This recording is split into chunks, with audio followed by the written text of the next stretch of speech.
Welcome to the Earned First podcast. This is Arun Sudhaman. I'm founding editor of Earned First, and I'm really happy to be joined today by Lars Voedisch, who's the founder and CEO of Precious Communications based in Singapore. Lars, welcome to the podcast. Thanks, Arun. Such an honor and pleasure to be here with you today. You're too kind. So let's talk about Precious. It's been going now for 14 years. Can you believe it?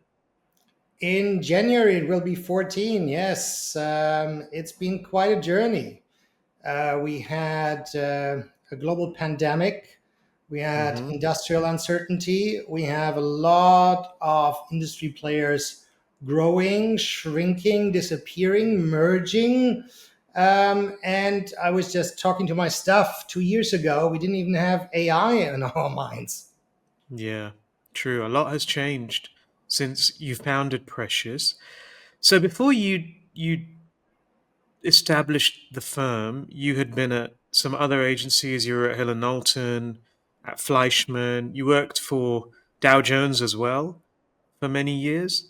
Um, so what was the thinking? What was the vision in terms of starting a firm in Singapore? This would have been 2012. Yes. Um, yeah, what was the thinking?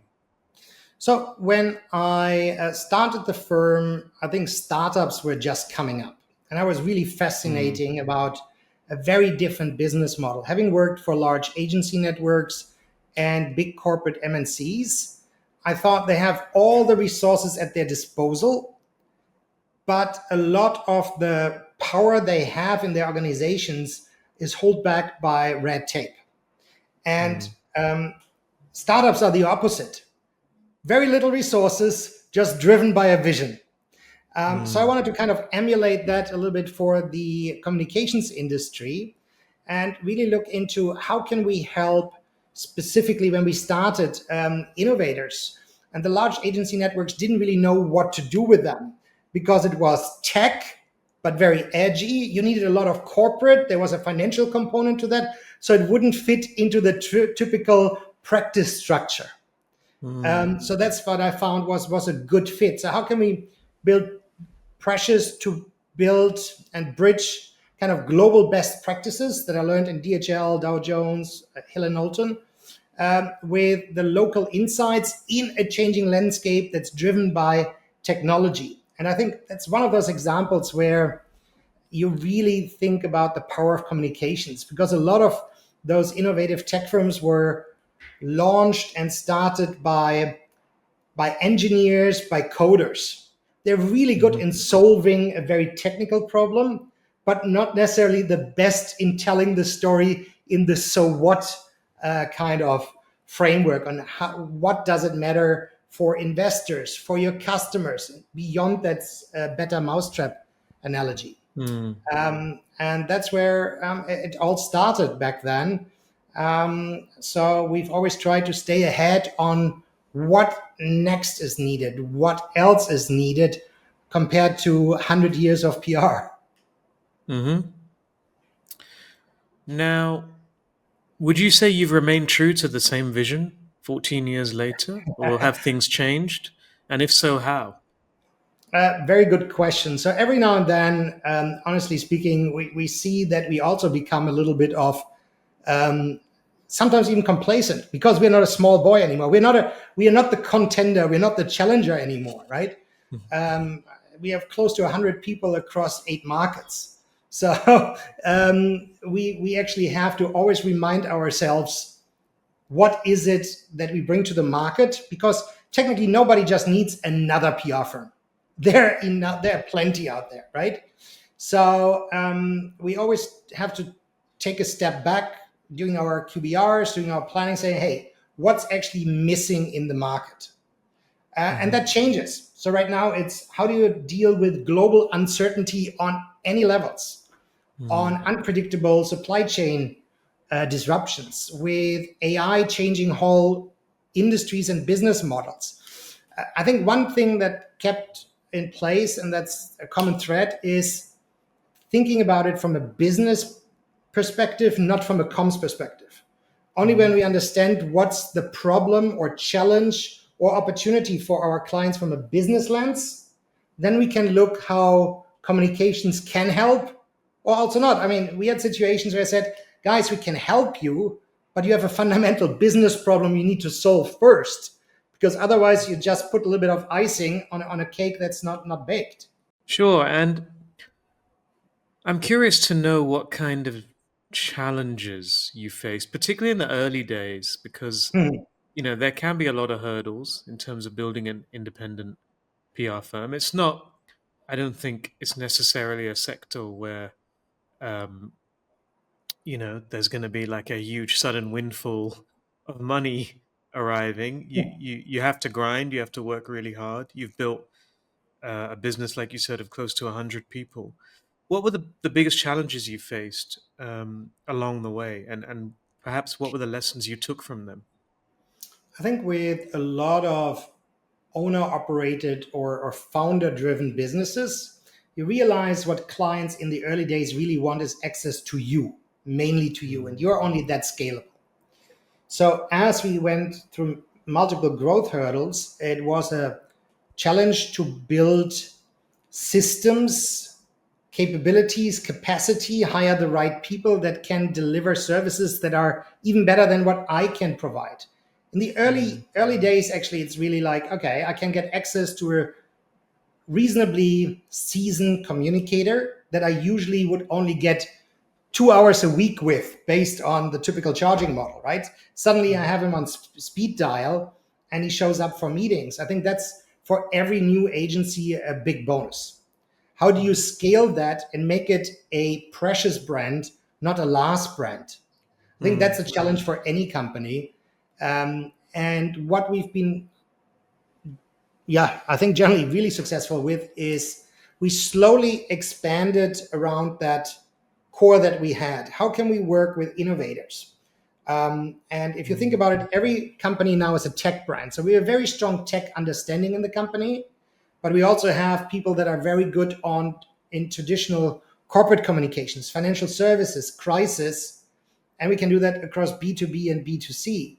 So we really looked into where did clients want us to be, and I think that's where the startup part was really a blessing because you need to basically do everything from a comms perspective. And then mm, later you kind of expand and specialize. And we combined that kind of expertise in different areas with geographic insights. We started first out in Indonesia. Now we are in Malaysia, Philippines, um, Thailand, Vietnam. We're doing work in Australia and Hong Kong out mm, on top of Singapore. And it's not just a beachhead. It's not just a freelancer. We have our own boots on the ground, and I think that's generally also where the industry is going. Clients don't only want um, execution; they want advisory. They want to know the so what question of, okay, so the Vietnam government changed, the districts have changed, ministries have merged. What does it mean for my business? What does it mean for the media? mm, That's the answer that's important because execution, and especially with the advent of AI, gets kind of eaten from the bottom, right? mm, And I think we had very early on, I hired too many juniors. And then mm, in the mid level of the last decade, I realized I actually need more brains than just hands mhm, because that's the differentiator. mm, Everybody can do execution. Not everybody can do execution well, but it's actually the brains, the thoughts, the experience, the insights, and the connections that make the difference for a business. And again, I look at mm, it from the perspective of communications is a part of building, growing, defending a business. mm. So has that been a specific shift in terms of the model? Because I think we are perhaps accustomed to that kind of pyramid model. Mm. We've seen that particularly from the big networks, especially. But now it does seem like there's a whole generation of firms who perhaps are using somewhat different models, like you mentioned, maybe with more senior people involved. Um, and I'm wondering whether you see that as the next phase, particularly in terms of how AI is going to impact consultancies. But also, I'm curious to know how. you approach it personally? Do you stay across everything in the same way that you did 15 years ago? Or are you happy now to just delegate and just chill out? That's where I think three or four questions. So let Yeah, me bring them down one by one. Am I happy now? I think if you're a true blood entrepreneur, you're never happy because you yeah. always see things that you should do better, and that's why I'm never truly happy. I think that's the opposite of being a founder. Um, Finding peace is a different thing. So I can let go easier of things that I might have not been able like 5 years ago. And certain things Mhm, come in waves. I realize for myself, sometimes I'm too detached from the business because I'm working on a bigger piece. What should we do next 3, 4 years in the future? And then I need to dive in and get connected more with the media, more with the clients to don't lose touch. So that's a mhm, kind of a constant like flying a kite a little bit. Sometimes you have to let it out. Sometimes you have to reel it in. So that's an important thing. Um, on the pyramid approach, I absolutely believe that the typical very flat pyramid is changing. It becomes much mhm, flatter, and there might be mhm, even different models, inverse pyramid, mhm, hourglass, depending on exactly what you're doing. We're seeing mhm, globally, as you know, some agencies that go very hardcore on just the upper consulting business. I look at it really from a value chain. If the value chain in the early days was very heavy on commoditized services, writing, distribution, and that gets done and offered by other humans, other countries, and technology for cheaper and or better place, then you have to be very clear, is that where you can defend your margins and add value to your clients? Versus what I said earlier, if execution gets eaten up, then you have to either fold your business or move up the value chain and offer services that go into identifying issues, mapping out opportunities, and then planning and strategizing what you can do. mhm. Ideally, you can do part of that execution, but if you don't do it, another agency will actually pick up that crown jewel and the cherry, and you're just left with a low margin business. And you Yeah. can't deliver your best work. Mhm, So that's to the pyramid is changing, the business model is changing. And that's one of the things where we're looking into also how much are our clients asking for it, holding back, are ready for it. Because also mhm, our clients across the whole spectrum, they are also in similar situations where they want to change, they can't change. Some are close to retirement, others are new in the job, want to prove themselves. So also every client willingness to change on how we do business, what we do with them, what they need to do is different. And I think that's one of the most exciting parts of the last 15 years for me, because every mhm, time you have these massive shifts, it's kind of the cards are shuffled again, right? And if mhm, you just think about it from a kind of a normal distribution curve, 30% will just try to sit it out and wait for mhm, retirement. uh, 30% maybe move there. So it's only 40% mhm, in the middle. So if you're just at mhm, 20% there, you're already in the better half. So it's very, mhm, very kind of visual, but I think it's really like we're changing on so many ways. The channels that we're dealing with, how we convince audiences to consume our content. Because if you think about it, they're kind of two overlapping universes we're dealing with. One is the thumb stopping universe. mhm, So you have a feed on your TikToks, your Instagrams, whatever, even sometimes on now on Facebook or LinkedIn. Thumb stopper. If you don't stop the content, attention grabbing, you don't even get there. A lot is visual, a lot of short term video. On the other hand, you have the SEO, SXO, and GPT powered content, long form, that decides, can you be found? What's the context you appear? Interestingly, mhm, those two universes don't overlap much. Short mhm, term video does not do really well in LLMs. Long mhm. form content does not do very well on TikTok. So I Yeah. think that's one of the interesting. How can you bridge these two worlds and make content, stories work in these kind of overlapping adjacent universes? Plus global Yeah. uncertainty, plus yeah, business models are changing, not just you us, but every company is affected by AI, right? Hmm. And we are just seeing maybe 20% of what's possible so far. So let's just think about where we were 2 years ago. If you extrapolate that, where could we be in 2 years? Mm.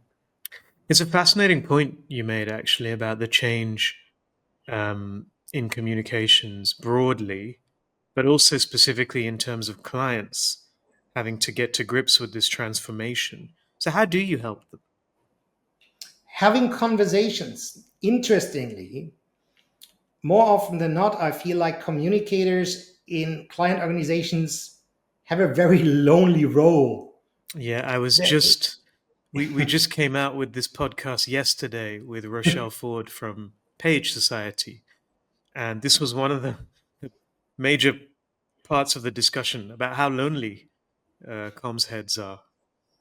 So sometimes it's having that listening ear, but also just having a conversation and said, we don't have all the answers, but these are possible trends. And this is what we know. That's what we assume is happening. And this is what we should think about. And that's where we have to take action now.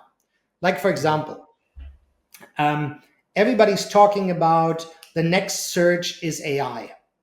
But if you look actually at global volumes, typical Google is still like 80, 90% of site traffic. Mm, So it's way overhyped. But again, if you don't start doing content that feeds LLMs, you can't catch up in 2 years. So these mm, are kind of the conversations. What do should we start thinking about, and being basically planting a tree where we might not sit in the shadow of anymore, right? So these are the mm, things where you have different conversations with clients also, that think very short term, tactical, versus what are the bigger conversations that I need to do with my global boss, with my CEO, where I need to have an opinion, I want to bounce it off, versus others like, hey, I need to launch this campaign. How can I sell mhm, more apps? Do I do this or that? Right. And that's the typical spectrum where every client is different and every client needs a different solution because their time horizon is different. mm. Now, let's talk a little about your geographic expansion, because I think that's really interesting. You mentioned you're in 8 markets now, largely, I think, Southeast Asia, right? All except Hong Kong, And Southeast Australia, you Asian would argue. markets, Australia as well. So it's a fragmented region. It's quite diverse. There isn't necessarily as much that they have in common as you might expect. I think, particularly if you're not from and you're not living in Southeast Asia, perhaps you assume these countries are quite similar, and often they're not. So, how have you addressed those challenges in terms of scaling a boutique consultancy in a region where every market is so different? I think there are two perspectives to it, right? Um, one reason why I got so excited about Southeast Asia was in my old DHL day. The president of Greater China for DHL told me, Lars, my career was built on China opening up, Hmm. but you only have one China in your lifetime. Very, very wise words. And I looked at it and I looked at the macroeconomic factors that talk about Southeast Asia.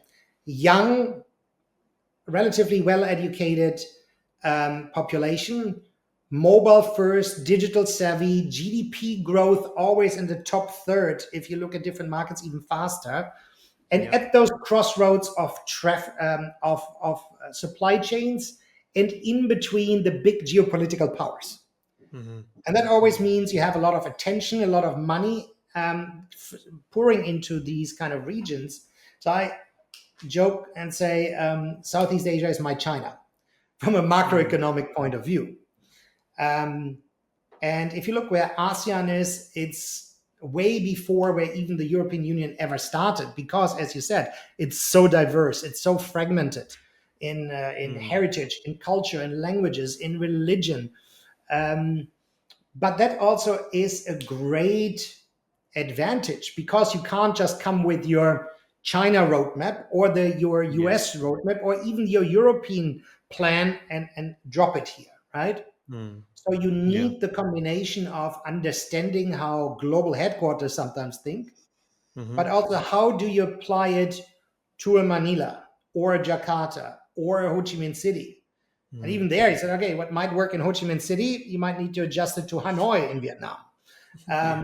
So I think that's the way, like, we learned, of course, over the years, and we have I call it a four-phase plan. Mm. The German shines through when he talks about Yeah, I client. know. I didn't want to say, but yeah, it's impressive. The first one is we want to be a satellite office where we can execute in market.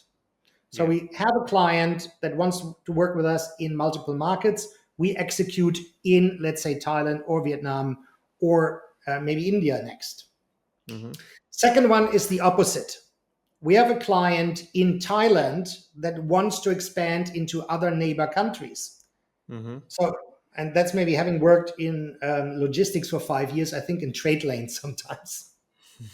Because as you do those cross-border kind of strategies and executions, you're also different than what a local hero agency can do. Hmm. Yes, you have affiliates, but they're always less committed or aligned. Yeah, sure. Only phase three, when we've proven that we can do that and have established our credibility, our presence, then we would look into, can we execute for a local brand locally or even an MNC locally? I And see. because then we have already have the media relations, we have the capabilities, we have the capacity, we have Mm. proof to the pudding instead of just showing up. Because again, nobody just needs another agency. There are enough agencies in the world. Hmm. And then on top of that, phase four ideally is we find that local hero agency that says, hey, Lars, fantastic. You've done that for us in Singapore. You've done that in Indonesia. I just got the remit for Australia. Hmm. If you can promise me you can do that, you got the deal. That's how we Mm. actually started working in Australia. And if you think about it, every global network didn't expand because they thought it's a good idea to open an office, No. because they earned the trust of a client, said, if I go to C after A and B, I trust you can do it if you promise me you come with me.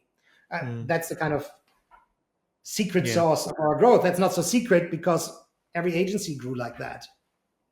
Yeah, but it's very interesting to hear you explain it in those terms because I don't see a lot of agencies necessarily thinking about it in kind of such sequential terms. I feel like it's a bit more opportunistic often when it comes to expansion, and I think it's often driven by the fourth phase, which is a client asking if they're able to work for them in a specific market. But staying on this topic for a moment, we've seen a number of we've seen expansion from domestic and independent players in Southeast Asia, particularly firms headquartered in Singapore who have expanded and added offices in places like Malaysia and Philippines and Indonesia. But one thing we haven't really seen is the traditional networks, the big global firms expanding in Southeast Asia. In fact, many of them have been reducing their Southeast Asian footprint. I can think of two or three big players who have shrunk in Southeast Asia over the last decade. So, what's going on? Why are you guys expanding and the kind of traditional so called leaders of this industry retrenching in this region that holds so much promise and potential? Obviously, I can't speak for others, but what I can say is that I think it's about the business model. Hmm. When the global network started, they didn't have much competition. If you think about it, you have global network quality, you have local agency quality, and there was a big middle segment that wasn't taken for the longest time. Yes, Hmm. I can do whatever F&B in Singapore. Global agencies are trusted across multi markets on the complexity, and they can promise capacity. And it's a little bit like in the old days, nobody ever got fired for buying IBM in the Yeah. IT space, right? Yeah. Um, so when there's a middle gap, it normally gets filled. And the market entry for PR firms has constantly dropped. You don't need IT anymore. No. That's one of the hurdles. You don't need Mm. an office anymore. So a Mm. lot of the typical infrastructure hurdles have dropped massively over the last 15 years, right? Mm. So it's never been easy. At the same time, also global agencies kind of created their own competitors by Yeah. shrinking, by people that get spilled out of the system. So then, what Yeah. do? There's always an Mm. opportunity. Um, at the same time, that promise of one size fits all, and I hire network agency A to do the world for me, I think Mm. that's also to some extent, it might work on very strategic, high level work, very corporate work. But I believe clients are also much smarter and realize, yeah, the show ponies that showed up to my pitch, they might not be the best there are in Philippines Mm. or in Malaysia. Mhm. And just because you're doing great work with a global Fortune 500 in tech in that market, you might not be the best in that market, right? Mm. So generally, we see a lot of decentralization. And if you decentralize, then you realize, why do I have to pay those absolute premiums? Though I Mhm. think price is not always the part, but why can't I choose the best that fits there? And as Mm. that mid-level segment of I can do local, but I understand global context and can deliver Mhm. a certain quality, then also I have way more choice. Yeah. So just by, even if the cake would not grow, but you have Mhm. more slices to cut, Mhm. global networks by default will get less business. And then Yeah. it's just their business model on I need to make whatever, at least $1 million profit per market. Yeah, good luck Yeah. with that in Southeast Asia, every market, right? Every segment. True. So more competition, better offers in the competition to players like I hope Precious, Mhm. and then also like what is they are also refocusing on what's the absolute value, what's the sweet spot, where do they want to play, right? Mm. Yeah. That was a really interesting answer. Thank you. I think you've kind of laid out very clearly um, this process of decentralization, which I think is fascinating and has led, as you said, to the rise of the mid-size. It's not a bad place to be, and it's weird because sometimes you would hear people saying, "Oh, you should either be really big or really small," and actually, I feel like in the public relations market, it's good for agencies to be in the middle in some cases because If you look at the highest growth and highest margin, it's always the mid segment yeah, in any exactly, statistic year on year. yeah, true. So finally, to close, what do you think is what is the next phase for Precious? I saw you in Nairobi recently. You were on stage a lot. Are you? Is this the African expansion is coming? But where do you see the next phase for Precious? And what is the advice you would give to someone starting their own Precious today? Yeah, I give the blueprint on how to become my biggest competitor. Well, I think I've done that. There are no Um, secrets. yeah. So I believe, and you hear me say that a lot on macroeconomic trends. So I believe, yes, Mhm. Africa is growing in size and importance. In 5 years, a third of global youth will be African. Full Mhm. stop. That's just statistics. That means they will decide more on global trends across the spectrum, what they consume, how they consume, and that will spill Mhm. over, right? It's the same as I mean, whatever. Taco Bell has only been around for, I don't know, 30, 40 years? Mhm. Or I don't even know. But so you have the I next don't know. phase will be, my opinion, African content, African entrepreneurs, African opportunities.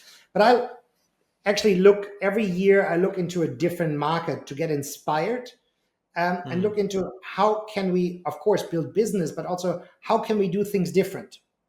Mm. So, like in Kenya, for example, only 40% of the population have internet access. And that's one of the highest penetration rates on the continent.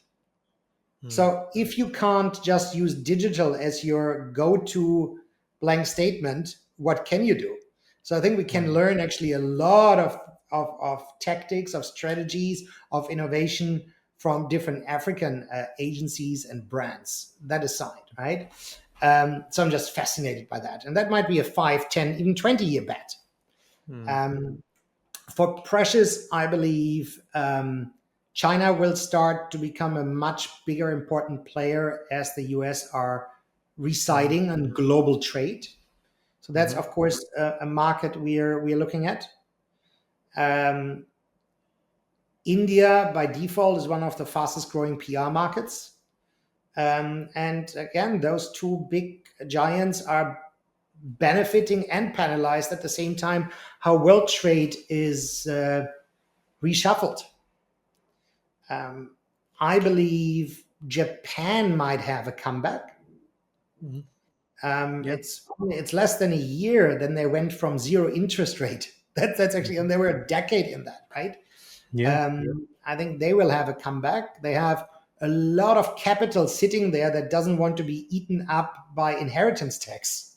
So Mm, especially in the SME market, you see a lot of Japanese investors and M&As coming in our mm, industry and any industry actually. So I think that will yeah. be interesting.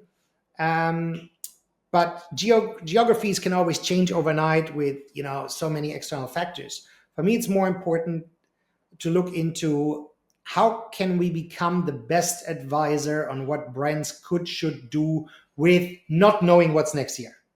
So you want Mm, that trusted partner that can, doesn't matter, I don't need a blueprint that worked last year. I need somebody who can sit by my side and tell me the storm is coming, let's assume ABC, or the sun is out, should we place our sun beds there or there, right? Somebody mm, who can think about it more from a business perspective than just short-term campaign tactics to drive some CTAs yeah. or audience parts. Of Mm, course, AI is a big topic, and if you can't beat it, join it. So we run multiple pilots internally. We speak to clients how acceptable they are of it. mm, Um, we look into how might it change even business models. I think having research at your fingertips was never easier. mm, And then it would be silly if we don't use that to have better insights and provide better advice to our clients, right? So in that whole changing landscape, I think we look for different cross-border partnerships, might open new offices. And one thing actually that's happening right now, we think less in traditional practices mm, and more like expertise areas. Because mhm, any company needs tech expertise. Any company has a corporate part. Any company does, or even government talks about innovation, or any company deals with consumers. So we're actually trying to rethink, do we need the traditional practice layout, or is it just an excuse for an org chart? Versus what's yeah. best for our clients is actually we have these experts at our disposal. What's the A team that makes sense for that client? Yeah. How would you assign your Navy SEALs team for that challenge? You might not need 5 snipers, right? Yeah. So, bridging to your question on advice to new founders, be very clear on what's your USP. It's the typical strategy: land and expand. Find your sweet Mm, spot, prove yourself, go from there. Roll up your mm. sleeves. I mean, I made the mistakes. Of course, when I started out, I only wanted to do strategy. But who are you? Prove that you can execute first before I give you a Mm, bigger piece, right? So you do that. huh. Like, in the kitchen, you don't start as a head chef. Yeah. Yeah. Unless you're McKinsey. Yeah, but I'm not sure they could actually also not just conceptualize, but actually prepare the meal that would win you. No, you're not leaving them in charge of the kitchen. That's for sure. Yeah, yeah. Excellent. Lars, thank you so much. This has been really fascinating talking to you, and all the best for the next 14 years of Precious. At least, at least At 14. least. Good to hear. Thank you so Thank you much. so much. Hopefully, I'll see you soon and we'll get you back on the podcast at some point too. Thank you. Thank you.